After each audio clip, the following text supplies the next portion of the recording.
Shalom Aleichem Chaverim V'Yedidim. In this week's Haftarah, Parshas Viyachi, the obvious connection is that in this week's Parsha, Yaakov Avinu passes away, and we learn about the last days of his life, how he benched his children. So in the Haftarah, it also talks about David HaMelech passing away. So there's a lot of similarities between the two, between David and Yaakov. We know that Avram, the Haftarah begins, Vayikruvu Yemei David Lamus, that the days of David became closer, that he's about to pass away. It's interesting to note that when the word Vayikruvu is written, it means not only he was coming close, he was an old man, it means it came faster than what others had.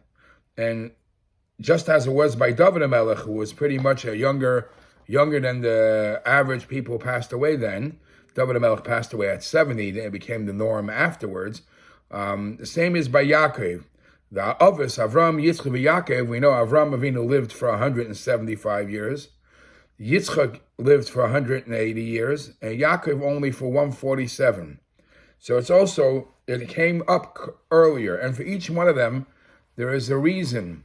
Avram, it says, that he was really supposed to live 180 years, but the reason why he passed away 5 years earlier, so he shouldn't see how his grandson Esav becomes the Rasha who Esav was. Yitzchak had the full 180 years. Yaakov only lived for 147, and the Medrash says for two possible reasons why he lives younger than Avram and Yitzchak. And that is because either the Medrash says he was choshed, he suspected Rachel of stealing her father's terafim.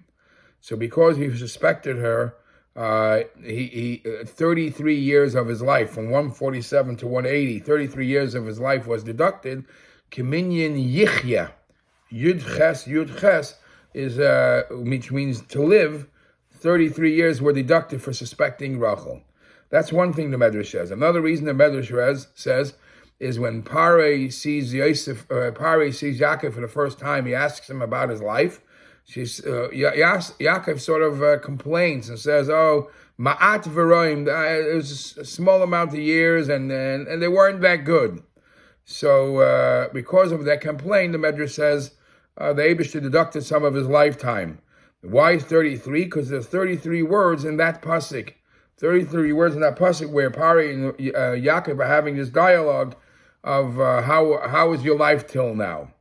Now, by Yaakov Avinu, yes, even though Yaakov, as we say, died earlier than the other Shvatim, and so too David passed away earlier than everybody else in his time, and all other Malachim, we do find a big difference between the two. In the Parsha, when Yaakov is about to pass away, he calls his whole family, and they're all in front of him, and he all gives them each a bracha. And we know what Chazal say, Yaakov was mitase shlema. He had all his kids, are good kids, tzadikim v'chulu.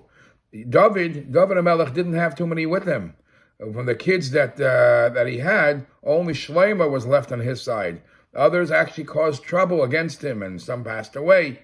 So by David, it was a completely different story. Now the pasuk says that when David HaMelech calls his son Shlomo to give him his last will, so this is what it begins. I am going to go in the way of the world, and I'm telling you, I'm instructing you. You should be strong and be a man. And many say that Shlomo HaMelech at this time was very, very young, and possibly just 13 years old, or maybe even younger. And David HaMelech is telling him an instruction how to be strong and what to do.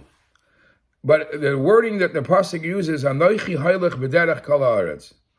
So I saw a sefer saying that the way a person mindset should be his whole life is, don't rush and accumulate life of gashmias and luxury and nonsense. A person should always say, Anochi haylech, you know where I'm going? B'derech kol haaretz. A person doesn't live forever. If a person realizes that he's not living forever, he won't get involved in things that are secondary or non-important.